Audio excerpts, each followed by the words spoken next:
Hello and welcome back to another episode of the Think Rugby podcast. This is going to be my penultimate podcast as in 2 weeks I will be fucking off to Down Under. I don't know why I went like that when it'll be down the way. Anyways, Alf, how are you? Are you going to manage without me? I hope so. Of course, I'll be fine. Might not be as enthralling, but I'll be fine. No, I'm looking forward to it. Yeah, get a bit of peace and quiet to do the podcast solo for a few weeks. But in the meantime, you've got the two of us today. So, what's the crack, Andy? Some rugby being played, some very some bit of craziness in the top 14. I'll quickly mention that later on in the episode about how many cards. I mean, you see a lot of red cards getting dished out, especially this weekend, and also in the international scene, which we'll briefly discuss as well. In terms of club rugby, some disappointing results from our end up in sunny Scotland, but again, we'll kind of see about that. But I think what we'll start with the international, get it out of the way. I mean, one of the bigger talking points of the weekend, Wales got absolutely destroyed by South Africa, 73 points to nil. It's Wales' second biggest ever defeat, the biggest ever defeat being against South Africa also in 1998, as Erasmus alluded to. But at the end of the day, they got nilled at the Principality Stadium against maybe a second/third string Springbok side. What were you thinking, Andy, when you seen that result coming in? I just went onto my phone, seen there was like busy stuff on this weekend, didn't watch the game, and I was just like, yeah, I just had a little bit of a chuckle. I was like, wow, Scotland will probably lose to this mob in the Six Nations, and this is what they're putting out at home against South Africa. I was like, oh well. Held 73-0 at home. Well, I bloody hope they don't lose to Wales. Although what I will say is, and I will defend Wales a little bit, they were missing 13 key players due to them returning to the clubs of origin. Yeah, so they weren't involved in the team, which did probably have a bit of a significant impact. At the same time, South Africa weren't blessed as well, so it kind of works two ways. That's what it is in that respect. Main talking point, like I mentioned, the red card, Eben Etzebeth, when you're 60 odd points up, why are you going to go eye gouge a player? That was absolutely ridiculous. I mean, thank goodness has been cited and everything. I'm just waiting to see what the repercussions are going to be. I can imagine it'll be quite severe. South Africans, what do you think the repercussions should be or will be down in the comments? Please let us know. For me, I think probably a 6-month ban, I would say, quite possibly. But I can see it going to stretch as long as a year, which would be absolutely mental and a bit of a statement. But I can also see it going as long as that, just due to the nature of it. Has he got a track record of eye gouging before? Because for me, I'm just like, you're in your early 30s, you're one of the most capped players in the game. Your own head coach is just like, no, it's not a good look. And yeah, second half substitute, replacement, whatever, and you come on and you try to gouge an opponent's eye out. I'm just like, yeah, fair enough. You want to be all about not letting the foot off the gas, that's fine, but that's too much the other way. But I think they must do that without any kind of dirty antics anyway, being 17-0 up. It was pretty brutal, especially, and again, that turnover in the final 2 minutes just kind of concluded that, just like they were not giving a single thing away, not giving an inch of that game. But yeah, silly from Etzebeth, and hopefully it hasn't kind of tarnished his one reputation, also the possibility of him becoming like the most capped player of all time, because he's well up there, given the age he is and the position he plays. He could still go for another 5, probably another 4 or 5 years, definitely another World Cup, possibly 2, and he would definitely kind of reach that potential of getting that many caps. But never mind, we'll see what the repercussions are. Congrats to the Springboks. You're going in. They're still one number ones by a bit of a country mile. Can't see anyone coming close to you just now. And that is also the end of the international rugby for the time being. Nice one. Right. So, moving on to club rugby. With the Wales game happening, they had a few players unavailable. But for the clubs that were based in the URC, they still had a few players missing. Glasgow, for instance, went to wherever it is that the Scarlets play. I don't really care where. I just went on, seen the result, and it's like, oh, 20-0 to the Scarlets. And I can only imagine Franco Smith he had steam just coming out of his ears, because I've known of him to come out and say, you don't need to lose to learn how to improve your game. Well, they've just went and lost 20-0 and I think that is the most case and example for what he was on about last year when it's the whole, you lose guys like Henko Venter, this is going to happen. An unsurprising result, and I have to say, a really sobering one after the highs of, well, maybe not the highs of Scotland, but after the highs of the Autumn Nation Series. Well, me as well to say. Yeah, it just kind of, like, I'm basically just going to become a parrot here. It just kind of like proved the point about losing so many big, influential players. Not just experience, but even like Tom Jordan as well, like Zaventa. Like, that's Jack always going to Mann. play a part. Yep, him as well. It's always going to play a part when you're trying to carry on the success from the year before, or from the years gone by. And if you don't replace it, then it's like, who do you rely on? Okay, there's some players coming up and that, but at the same time, big figureheads who are always about as well, is who aren't playing on the international scene, or aren't anymore, like Saventa, who did made a huge impact, especially on those international weekends. Hey, I mean, that was SIU/Glasgow decision. Definitely not Franco Smith's decision. I think he's showing his frustration with it. Obviously, as a coach, you want the best players, and you want the kind of best kind of variation and mix of players, whether it's experience, whether it's youthfulness, whether it's some temperamental players or mavericks, if you like, and then some players who just do the basics very well. So you like that kind of mix depending on the game. Depleted in terms of depth, I would say, this season, in terms of experience and that, which probably is the big difference in comparison to other clubs. Maybe just looking at ways to like kind of see out games, or even just kind of stay in games. But I think it was 23-0 altogether, and I've seen the team sheet go up. And there was a lot of young lads who have just kind of broken in this season or last season, so it was always going to be a difficult one. But I never thought it would be that difficult. I thought we'd maybe get something out of the game. Yeah, not very good. So moving on, there was Edinburgh, who actually for a change won. Again, I read the report and I was like, they've won, but they've made hard work of it. Why does that not surprise me? Again, a lot of players rested, that sort of thing. Yeah, well done. They won a game at home. With the amount of money being poured into that squad, I'm hardly surprised that they won a game at home. At least they did. Yeah. At least they did. I never caught much about Edinburgh, to be honest. This week, just again, there's a bit of kind of a hangover from the internationals. I just kind of let me put my foot off the gas with it. Would you say that Edinburgh are in a good position though, in terms of? Well, I think you ranked to be They're 10th in the league, so no, not really. So you thought they'd become, what, 7th or 8th? Yeah, I mean, I will give credit where credit is due. The performances, although the results aren't that much improved from last season, the performances are definitely improved a little. Fair enough. They've more grunt this season. That's plain to say. You reckon? And I know you never caught the game the weekend, but what would you put that down? What, me not catching the game? No, they've got more grunt and everything about them. They're winning more. I don't know. Maybe Sean Everett's found his feet a wee bit after 2 seasons, so who knows? Yeah, it was a while ago that we were kind of last season. We were kind of calling for him to kind of get the bullet because he wasn't performing, but then out of nowhere, he did just kind of seem to start getting results. And I was like, oh, okay, maybe he's onto something. Again, a lot of money going into Edinburgh. I wish there was just as much going, or if not more, into Glasgow. I think Glasgow are that more dominant team, especially just now for the last while in the URC. But hey, there's still a long way to go. A reasonable position where they can still fight for the playoff spots, or even the better playoff spots. I wouldn't say it's all over just yet. I think there's still a long way to go in this URC competition, and you never know what might happen come the end of it. But I reckon both will get in. Edinburgh and Glasgow will get in the playoffs spots, which would be nice. And hopefully Glasgow get up there like the second or third. I think that maybe they were fourth-ish, third or fourth before, but they maybe dropped a bit now. But never mind.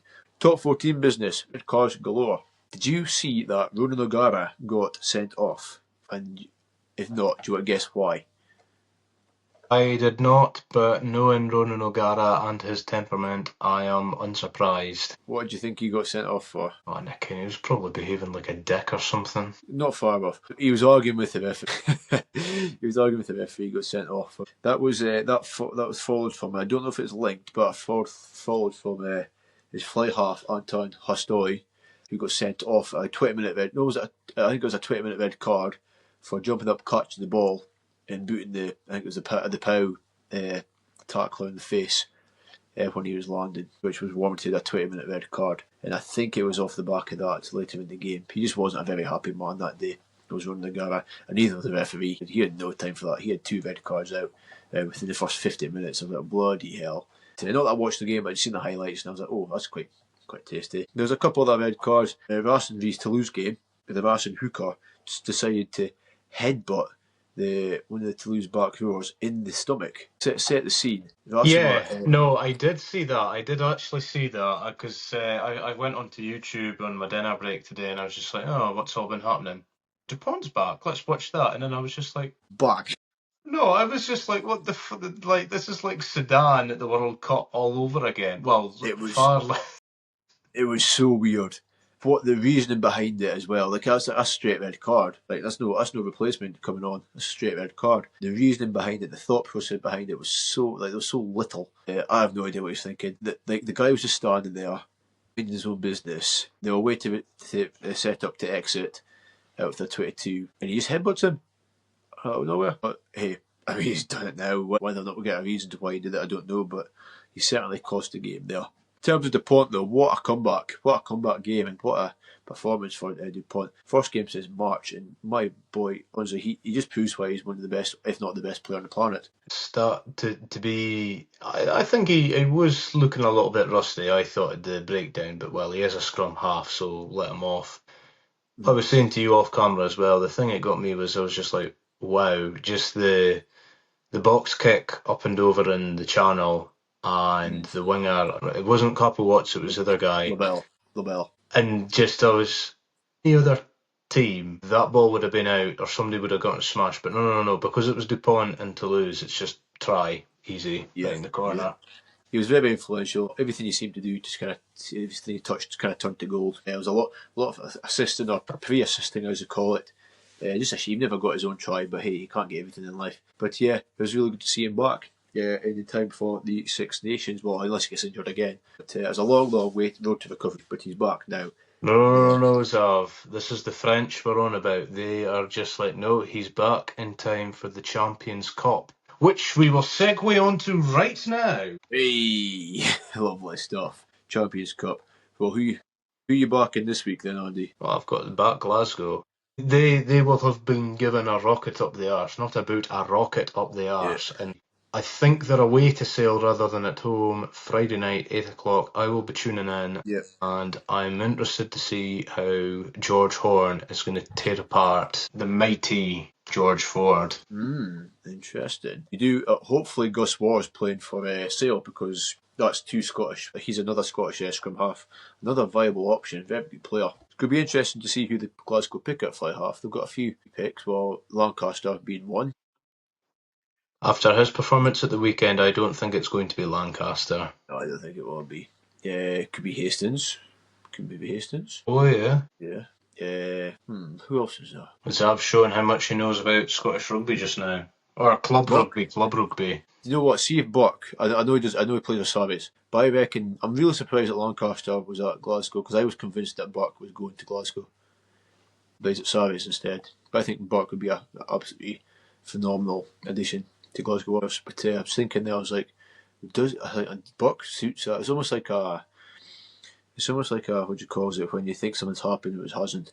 It was a bit of an epiphany kind of moment. I was like, oh, Bucky to Glasgow, I would see like a pea in a pod, but he's not there. But I'd say they'd probably go for Hastings in that game. Yeah, against Sale, against two kind of game managers. Ford definitely being the better one of the two.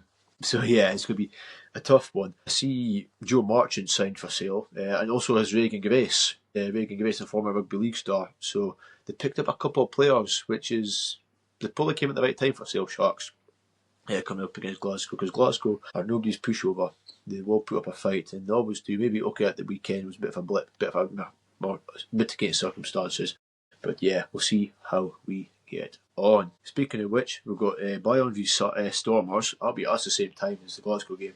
That'll be a good game. Sarvis play Clermont, which should be a cracker. The Bulls v Bordeaux. Nice. Labershall v Leicester Tigers. Leinster v Harlequins. Scarlets v Bristol. I'm really looking forward to that one. Yeah, that's on Saturday at 8 o'clock. Bath play Munster. Pau v Northampton. Toulouse v Sharks. Gloucester v Cast. And then Edinburgh v Toulon on Sunday evening at 5:30. Pretty good games, like. I'm sure I managed to catch a few of them. I love the Champions Cup.